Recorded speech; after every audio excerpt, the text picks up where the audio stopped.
So I started doing photography first, and I still do photography, but I quickly realized that videos was just something I was way more excited about. So that's when I, jumped into doing that. My dad was that kind of dad too. Again, not professional or anything, but I remember him with that old school video, that huge one that you put like on your shoulder, the video camera. And he like videotaped us. I have two younger brothers. We all grew up, we all moved, we all went on to do other things, and he's there at his house. He has all these videotapes and he watches them, or he used to, over and over, because he has all these memories, all these things in Yeah, video form all the time. that's cool. I have 4 kids. All the oldest is 12. So what I did when they were born, I created an email for them, and I started emailing them pictures or short little videos that I would create like Okay. maybe once or twice a year. And then that way, by the time they're 18, I'll give them the password to it. And then they'll have like a whole log of really cool like Dude, pictures and footage, or just messages. Like on their birthday, I'll email them and tell them basically what dad's thinking about them at that time. everybody's hobby is always like, or when I ask that question, it's always about family. And I understand that.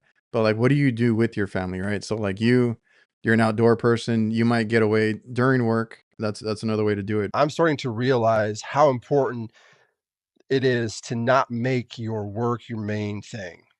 I think Oh it's yeah. necessary, but to going back to your question about asking people about their hobbies, like well, family stuff. Well, no, like if you're a father or you're a husband, like that's that. But what are you for you, right? Like what do you do for yourself? It's definitely necessary because we can get lost and lose ourselves pretty quickly.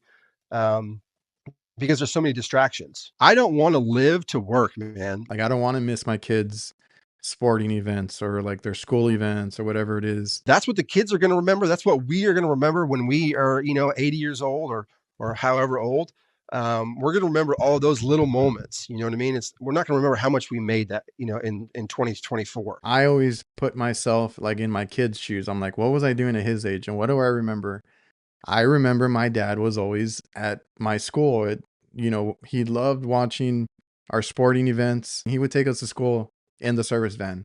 And I'm like, at the time, at the time That's I get a nice. little embarrassed and I'm like, what are we doing here? But now I'm like, I'm thankful that he did it because he made the time before he went to work to, take us to school. My wife, I took her out on our first date and I picked her up in my service truck.